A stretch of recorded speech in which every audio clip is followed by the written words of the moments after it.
Someone once told me that trust is a fragile thing, easily broken, yet nearly impossible to fully rebuild once shattered. I learned that truth the hard way, from the person I least expected. My name is Julian Reyes, and I once believed I had everything: a successful career, groundbreaking innovations, and a partner I trusted without question. But life has its own way of revealing who people truly are, often when we least expect it.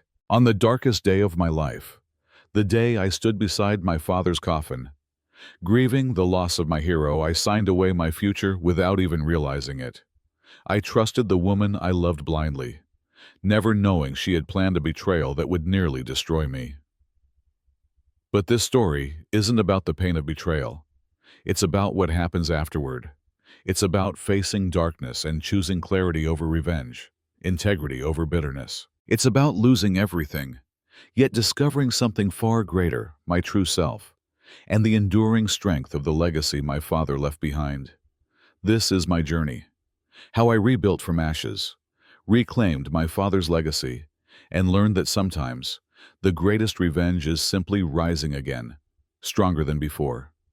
I still remember exactly how it felt, the day I stood by my father's coffin, surrounded by hushed whispers and consoling touches that felt empty, mechanical, meaningless. My father's death had stripped me bare, leaving me with a hollowness I didn't yet know how to fill. Arthur Reyes wasn't just my father. He was my hero, a giant in the world of smart infrastructure engineering whose footsteps I'd always longed to follow. Now, as I watched faces blur around me, I realized the giant had fallen, and suddenly, the world seemed smaller, colder, less familiar. People came and went, murmuring condolences, their voices fading into a hum. But then, through this blur, there was Celeste. She stood calmly by my side, immaculate as always, her dark hair perfectly pulled back, eyes steady, reassuring, composed. It was strange how her strength comforted me, yet also made me feel oddly inadequate. I always admired how effortlessly she balanced strength and warmth, a rare blend that had first drawn me to her during those late-night meetings, spent working side by side on our revolutionary urban tech project. We had met as colleagues and became partners in life and business, seamlessly intertwining dreams and ambitions. As the mourners gradually dispersed, Celeste gently placed her hand on my shoulder, guiding me away from the lingering echoes of condolences. She led me into the quiet privacy of my father's study, a sanctuary filled with blueprints, awards, and a lifetime of wisdom. Her voice was gentle, almost apologetic, as she handed me a single page. My mind was too clouded with grief to register clearly. She spoke softly, carefully choosing each word, assuring me it was nothing but a formality, merely a measure to protect our transparency and trust. The phrase prenuptial agreement slipped past her lips smoothly, calmly. I remember looking into her eyes, searching for reassurance, honesty, a sign that everything was going to be all right. And I found it, or perhaps I was just desperate to see it there. "Trust me," she whispered softly. "It's just paperwork. It doesn't change us." Trust. I clung to that word as I picked up a pen from my father's heavy oak desk, signing my name without even skimming the document. My father's body was not yet cold, the scent of the lilies around his coffin still clinging to my clothes. How could I even think straight? But I trusted Celeste. I trusted her implicitly. At that moment, blinded by grief and craving comfort, I couldn't imagine she'd be anything other than my anchor, my constant. In hindsight, it's astonishing how one small moment can rewrite an entire lifetime. How trust blindly given can lead you straight into a storm you never saw coming. But at that moment, standing in the shadow of my father's legacy, and enveloped in Celeste's reassuring presence, the future appeared clear. There were no hints of betrayal, no whispers of deception, just quiet acceptance and an aching desire to believe that everything would turn out all right. The contract was just a piece of paper, insignificant compared to what we shared. At least, that's what I convinced myself. That night, after everyone had gone, I stood alone in the empty hallway, gazing at the portraits lining the walls. My father stared back at me from a photograph taken years before, confident, strong, unwavering. I wondered if he would have signed anything without reading, if grief would have clouded his judgment as it had mine. Deep down, I knew he wouldn't have. He had always taught me to question, to verify, to understand the stakes clearly. But I was not him. Not yet. And in that shadowed moment, I told myself it didn't matter. I had Celeste. She was my family now, my future, my everything. As days passed and grief gradually became bearable, life returned to some semblance of normalcy. Celeste and I married quietly, a simple ceremony that matched our shared practicality and mutual ambitions. Our life moved quickly forward, filled with new projects, innovations, and seemingly shared dreams. Morgan Sky became our playground, where I poured my heart into developing the Smart Infrastructure System for Rapid Response, or SISR, a groundbreaking technology born from insights I'd gained during my service years in the Army. The system wasn't merely technology. It was a vision, an extension of my identity, deeply entwined with the ideals my father had instilled within me: innovation, integrity, community. But beneath the surface calm, beneath the sleek, modern buildings we designed, and the cutting-edge infrastructure we proudly presented to investors, a crack had silently formed, one that remained invisible to me until it was too late. I lived believing in a perfect partnership, a shared dream that had blossomed beautifully, nurtured by love, passion, and mutual respect. Yet, the truth, the harsh, unyielding truth, was quietly growing somewhere out of sight, biding its time. 5 years later, when Celeste handed me another set of papers, this time, divorce papers, I finally saw clearly. This time, there was no comfort, no reassurance, only the icy, unmistakable glint of betrayal in her eyes. Everything we'd built together, our marriage, my work, our company, suddenly reduced to a cold, clinical arrangement. That single sheet I'd signed years ago, in grief-induced blindness, now turned into the noose around my neck. I was cast out, powerless, betrayed by the very trust I'd placed so willingly in her hands. Standing outside the Morgan Sky building that final day, staring at the facade I'd helped design, I felt the weight of my father's absence more profoundly than ever. But beyond the grief, beyond the bitterness, something stronger stirred within me, a determination, born not from revenge, but from a deeper need to reclaim the integrity I'd inherited from him. I wouldn't let Celeste or anyone else take that from me. As I turned away from the gleaming structure that once symbolized my life's ambitions, I understood clearly my journey was just beginning. This wasn't the end, just the painful, necessary first step toward becoming the man my father always believed I could be. The day Celeste ended our marriage began no differently than any other. Ironic how tragedy often starts quietly, hidden beneath ordinary routines. I walked into Morgan Sky's sleek, glass-walled headquarters just before 8, greeting familiar faces and exchanging brief pleasantries with colleagues who had become like family over the years. I'd helped design every inch of this building, from the elegantly curving walls to the subtle patterns in the acoustic ceiling tiles. It felt less like a workplace and more like home.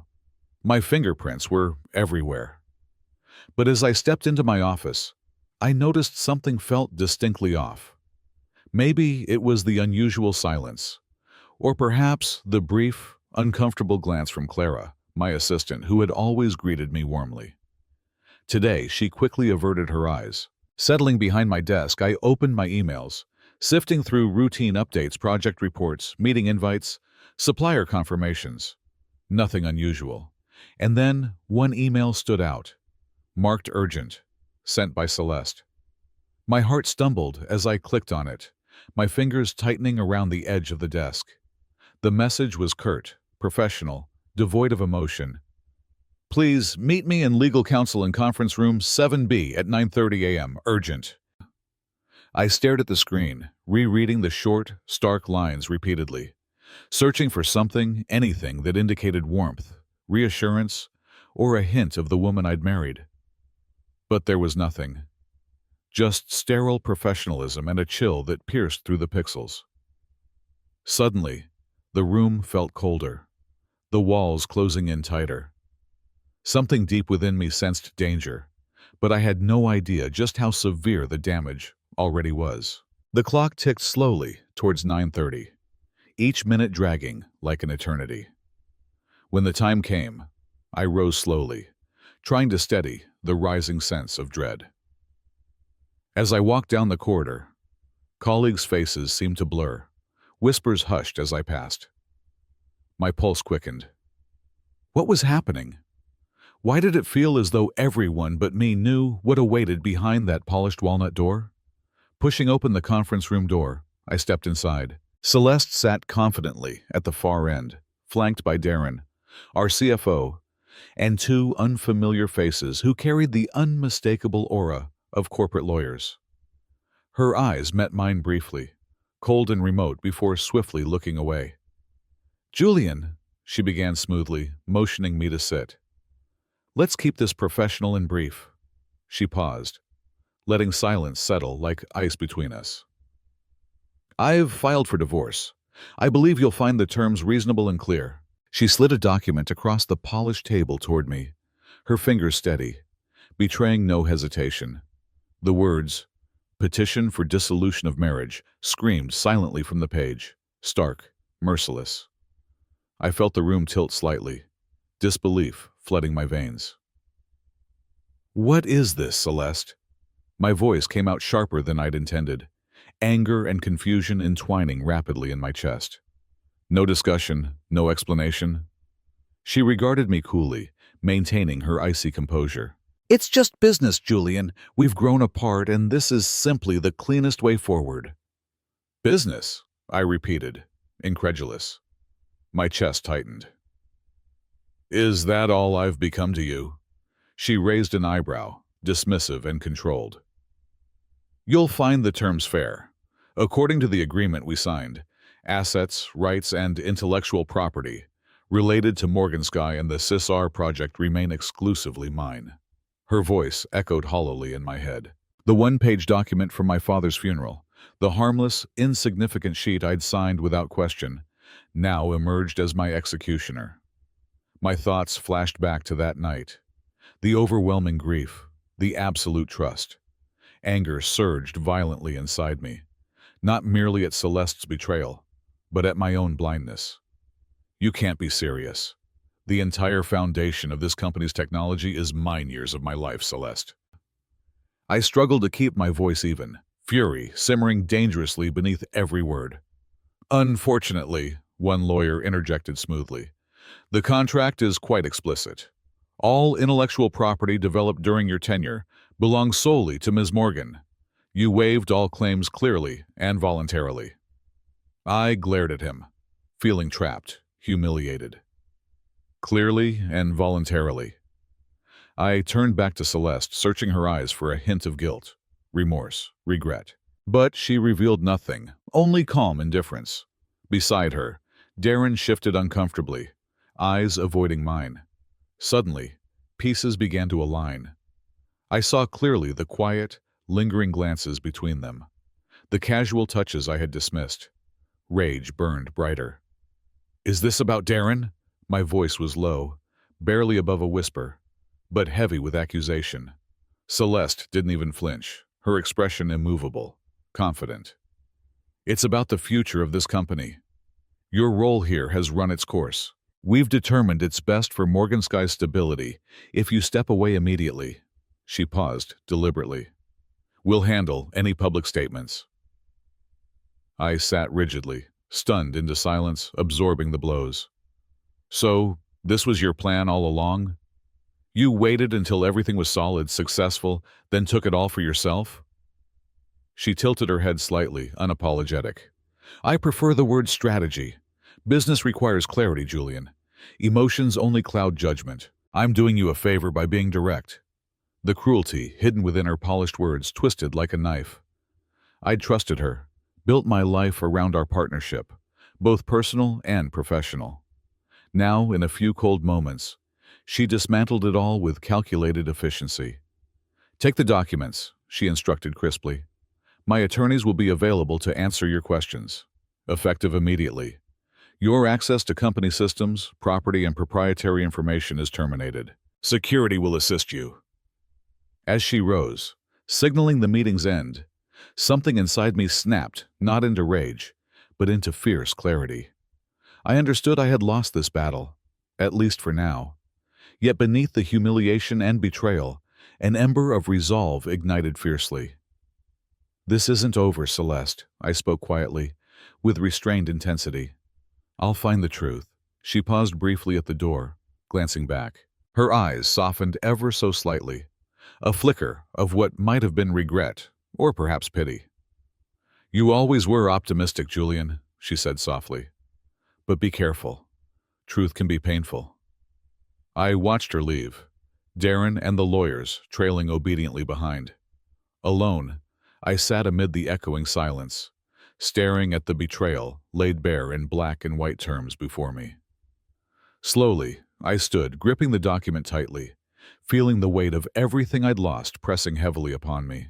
But as I stepped into the corridor, escorted by security as if I were a common criminal, I knew this wasn't defeat, not truly. The battle lines were drawn. Celeste had underestimated one crucial factor. I was Arthur Reyes' son. Beneath my pain and loss, beneath my disbelief and anger, something far stronger took root, a determination to reclaim not merely my technology, but my dignity, my family's legacy, and most of all, myself. The weeks after Celeste pushed me out of Morgan Sky were some of the darkest I'd ever faced. I woke each morning in a state of restless disbelief, haunted by fragmented dreams, images of Celeste's cold gaze, my father's quiet disappointment, and the humiliating escort from the building I'd helped build. Yet, beneath the suffocating weight of betrayal and loss, there remained a stubborn flicker, a determination refusing to be extinguished, a whisper reminding me I was still Arthur Reyes' son. My apartment, which had always felt warm and welcoming, now seemed oppressively silent. The rooms saturated with memories I desperately wished to forget. I tried filling the hours with research, scouring every legal document I could find online, trying to unravel the truth about prenuptial agreements and corporate law. But the complexities only deepened my frustration. I needed guidance, someone I could trust implicitly. I reached for my phone, scrolling through the contacts list until a familiar name caught my eye: Robin Mendez. Robin was more than just a skilled corporate lawyer. He was an old friend from our days at Stanford, someone who knew me before success, before Celeste, before my world had crumbled around me. We'd lost touch somewhat over the years, careers pulling us in different directions, but now I desperately needed his perspective. When he answered my call, Robin's voice was bright, warm, completely unaware of my current turmoil. "Julian Reyes. Long time, buddy," he greeted cheerfully. "Tell me you finally took some vacation time and remembered your old friends." I smiled weakly, feeling a sudden wave of nostalgia and relief wash over me. "Robin, I wish it was under better circumstances." Immediately, his tone shifted, sharp and concerned. "What's going on, Julian?" "Celeste," I started, swallowing hard, the name still raw in my throat. "She's divorcing me. I signed something years ago, Robin. It was stupid. I was grieving my dad. I didn't even read it carefully. Now she's taken everything, the company, the technology I developed. She's forced me out completely." There was a pause on the other end, Robin processing the heavy blow. Then he spoke, quiet but fiercely determined. "Send me everything you have, Julian. I mean everything. The agreement, your emails, company documents, all of it. We'll figure this out. I'm here for you." His words were like a lifeline tossed into turbulent waters. Within hours, Robin arrived at my apartment, bringing a renewed sense of focus. He wasted no time diving straight into the documents, spreading them meticulously across my dining table, his brow furrowing deeply with concentration. The prenuptial agreement lay ominously at the center, just one single page. Deceptively simple in appearance, but brutally clear in its implications. Robin read it carefully, his finger tracing each line. Occasionally, he glanced up at me, his expression increasingly troubled. "What?" I asked impatiently. "Tell me what you see." Robin shook his head slowly. "Julian, the wording here is extremely tight. Celeste and her lawyers crafted it carefully.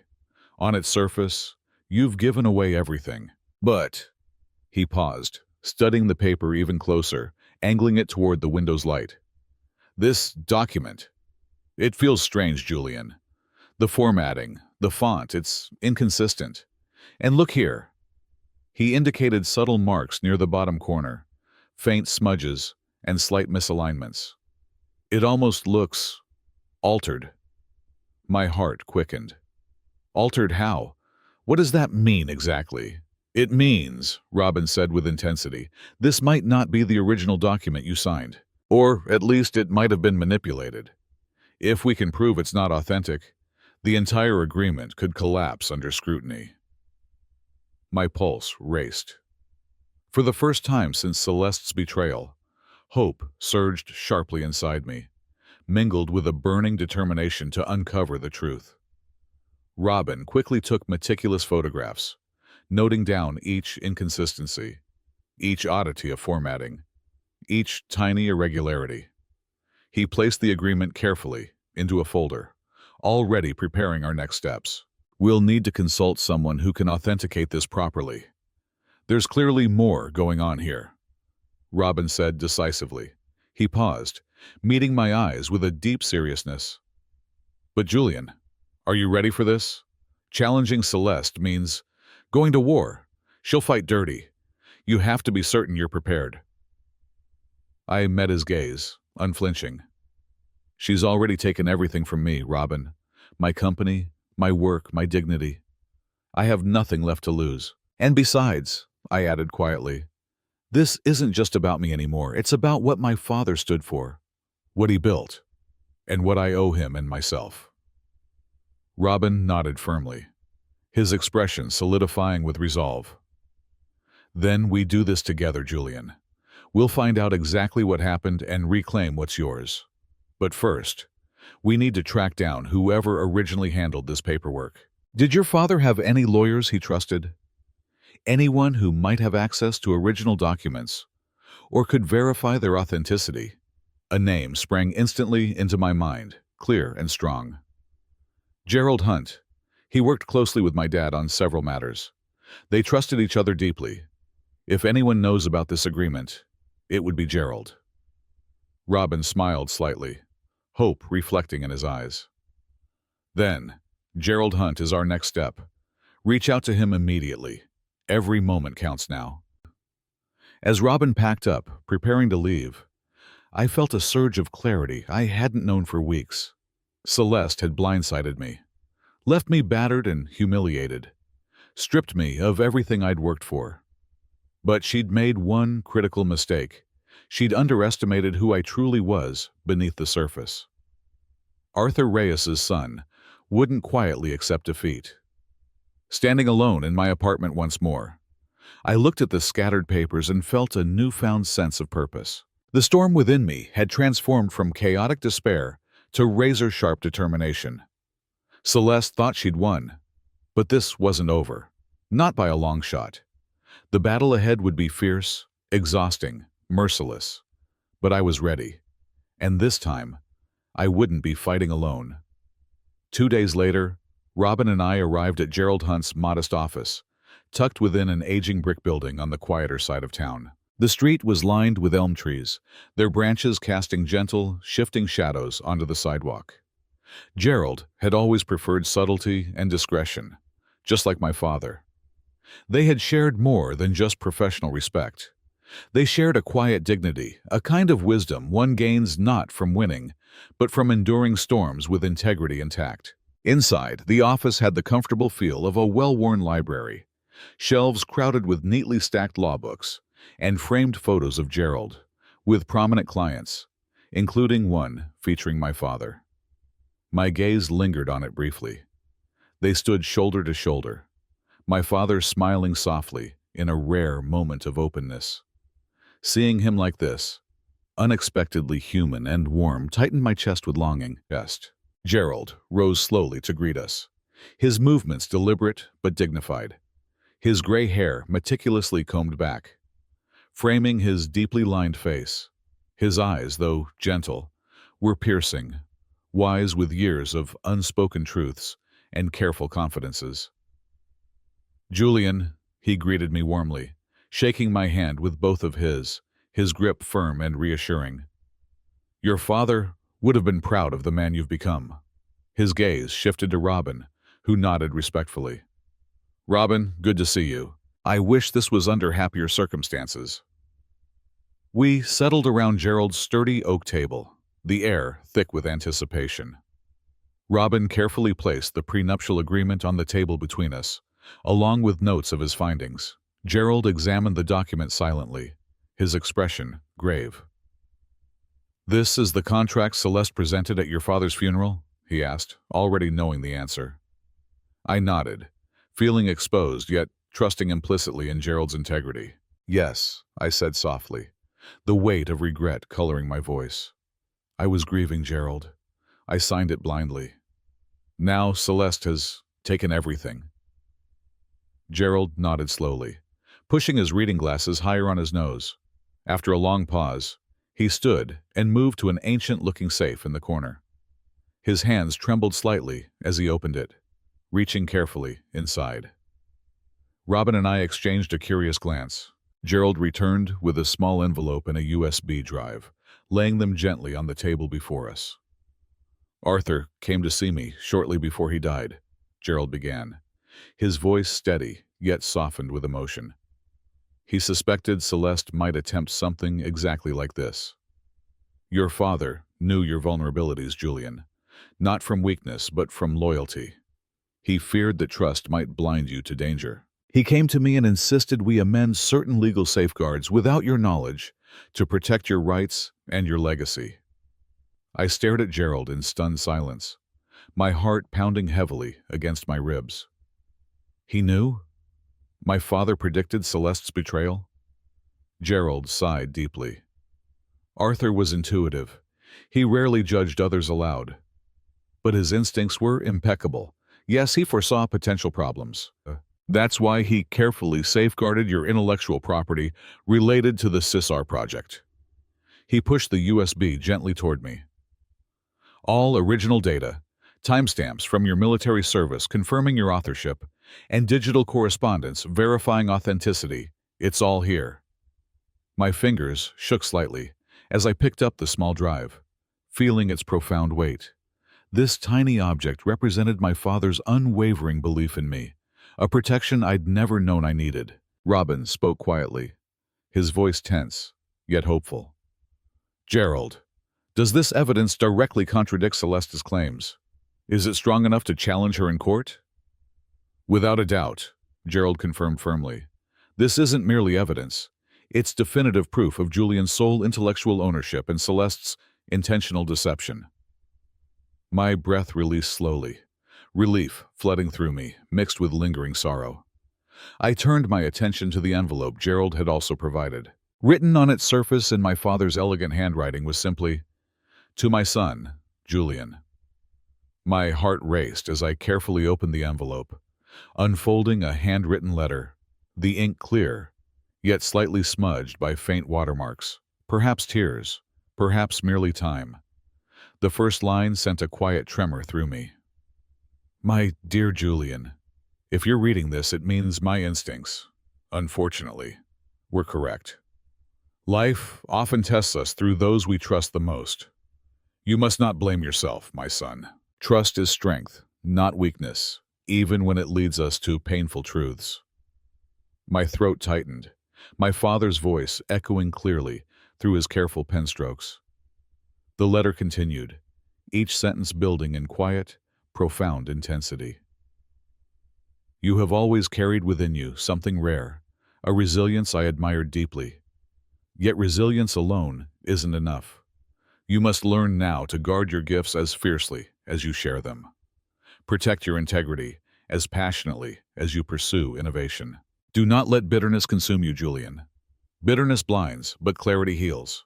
Remember, true victory comes not from defeating your adversaries, but from refusing to become like them. I paused, breathing deeply to control the emotions surging within me. Gerald and Robin sat quietly, allowing me this moment of privacy despite their presence. My father's words felt like a balm over fresh wounds, soothing and strengthening simultaneously. Above all, the letter concluded gently, remember who you are, and from whom you come. I have not left you revenge. Revenge is an empty victory, Julian. I've left you the blueprint to rebuild yourself, to reclaim your truth, your dignity, and your life. Build wisely, my son. I'll always believe in you.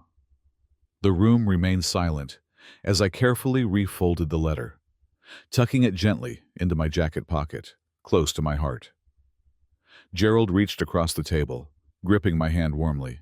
Your father entrusted me with this letter and the evidence because he believed you'd choose honor and integrity, no matter the pain. Your fight won't be easy, Julian, but now you have everything you need. I nodded, steadiness returning to my voice, fueled by newfound clarity. Then it's time to face Celeste. But not out of anger, not this time. My father was right. I won't fight for revenge. I'll fight for the truth and for the legacy he left me. Gerald smiled approvingly, squeezing my shoulder with paternal warmth. Arthur would be deeply proud of you, Julian. Robin stood, eyes bright with renewed confidence. This changes everything. Celeste has no idea what's coming. As we stepped out of Gerald's office into the cool evening air, the sky was painted in vivid hues of gold and violet. I felt my father's presence profoundly, standing by my side, his silent strength reassuring. Celeste had tried to rewrite my story with cruelty and deceit, but now I held the pen firmly in my own hands, prepared to reclaim not just what she'd stolen from me, but who I truly was. My father's legacy wasn't lost. It lived within me, stronger and clearer than ever, guiding my every step forward.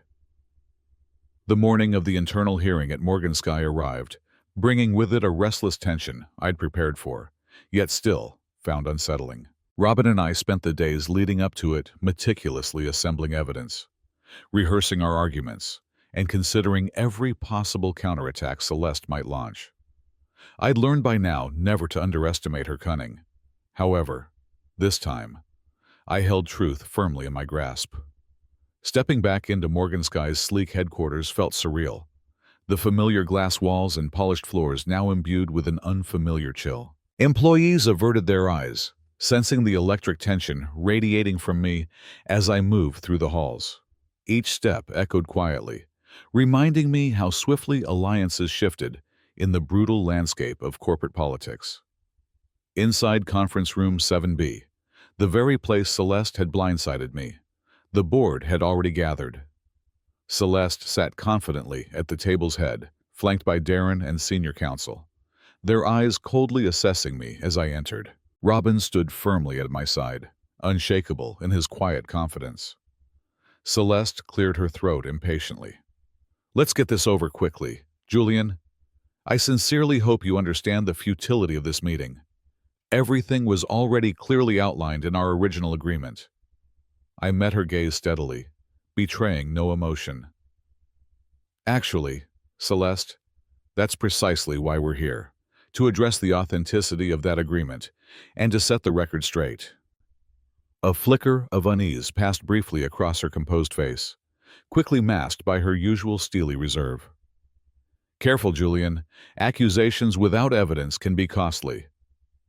Luckily, Robin interjected calmly, sliding the USB confidently onto the polished tabletop. We're well prepared. Let's review the facts.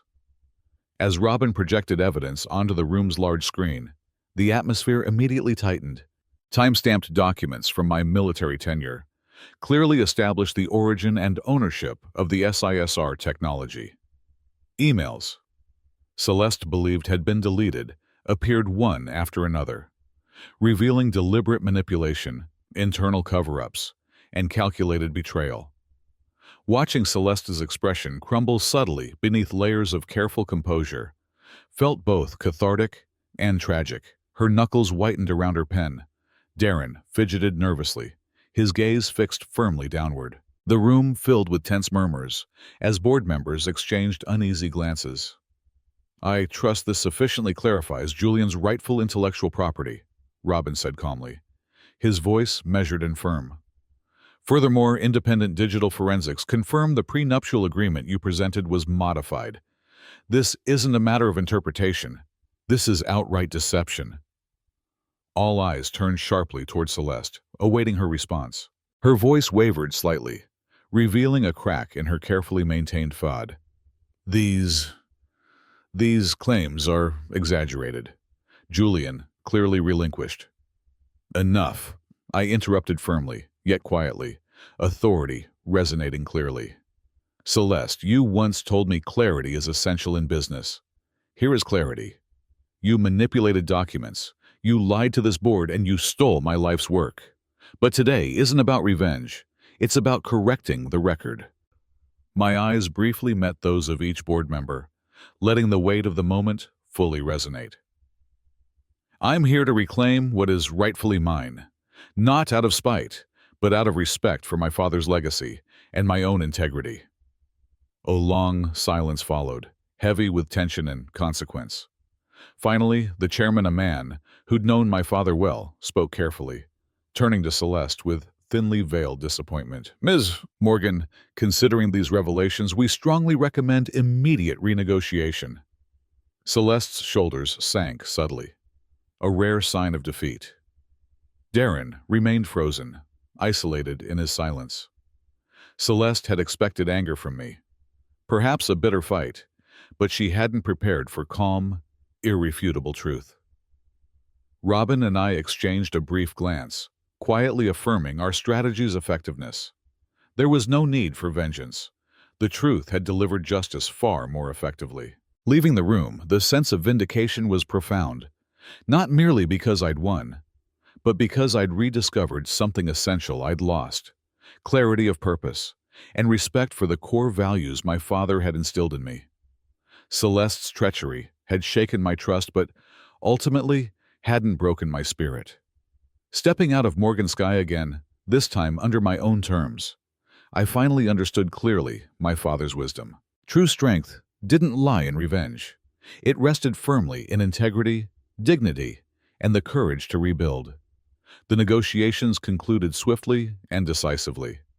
Celeste, cornered by relentless pressure from shareholders, the media, and the undeniable strength of my evidence, found herself with no room left to maneuver.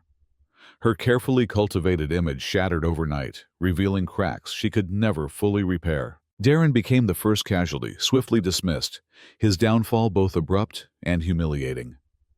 The board, once loyal to Celeste's charm and influence, distanced themselves quickly, unwilling to bear further reputational damage.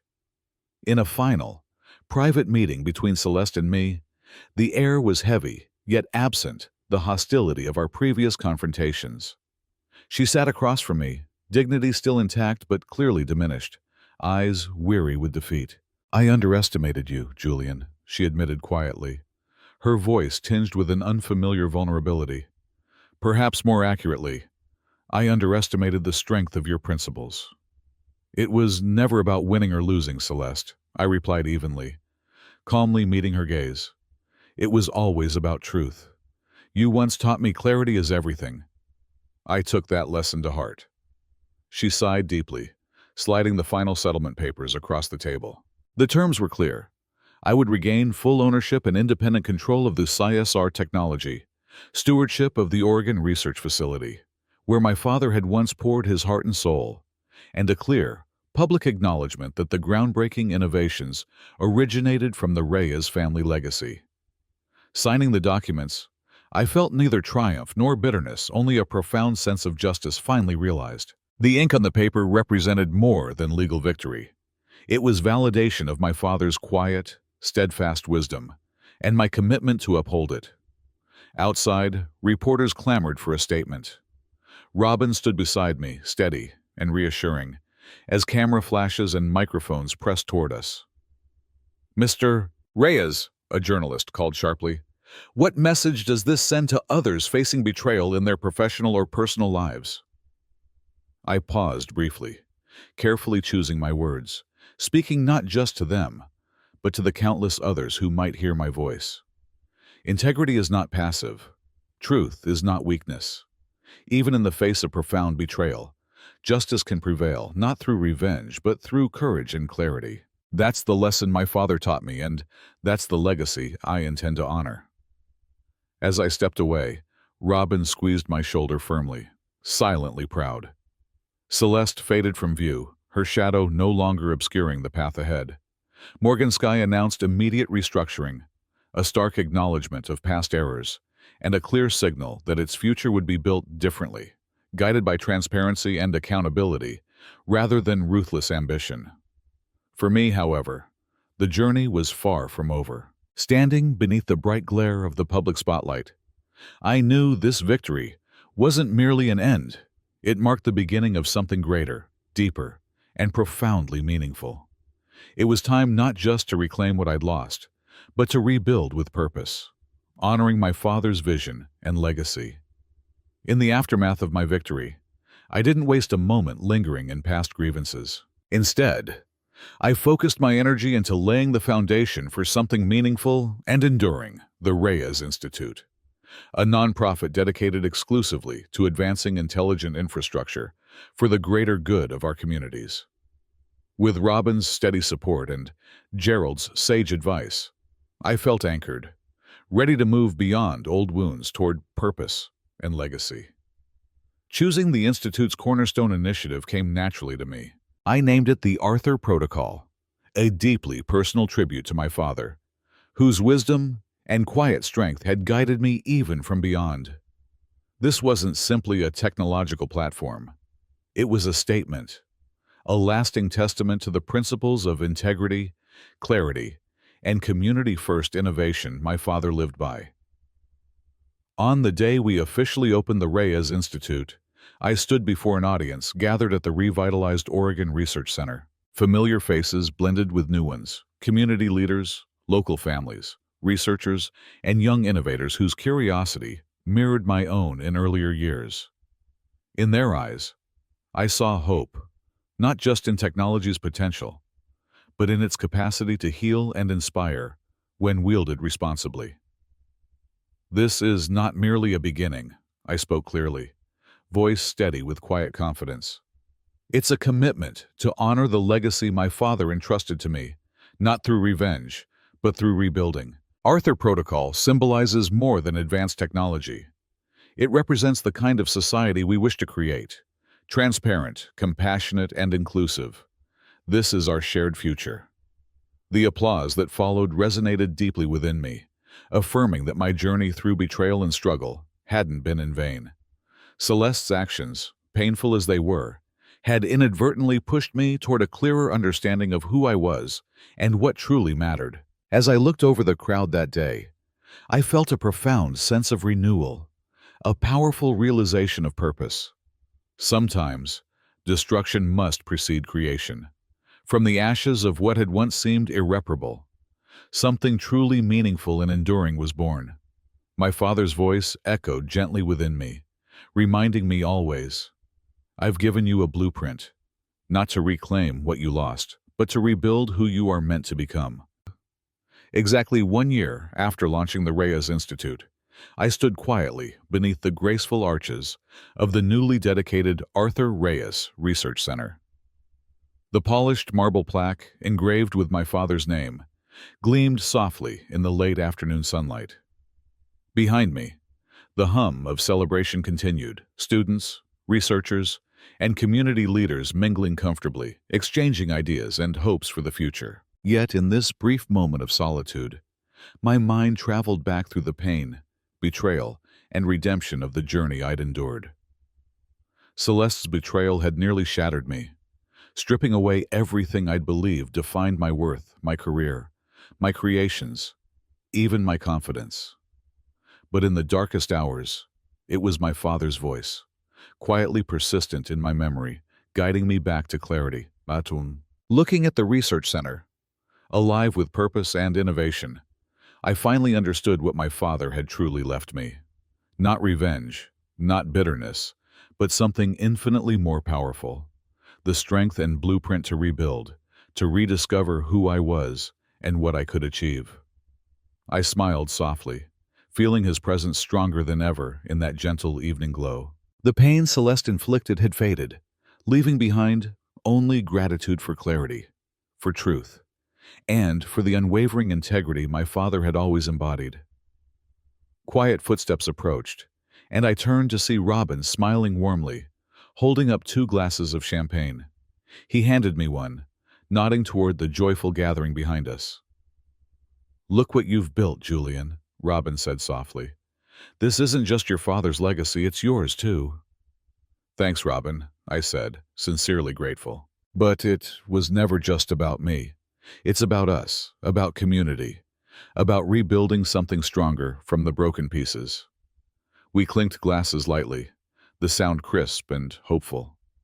I raised mine silently toward the gleaming plaque once more, whispering quietly to the memory of my father. "Thank you for the blueprint, Dad."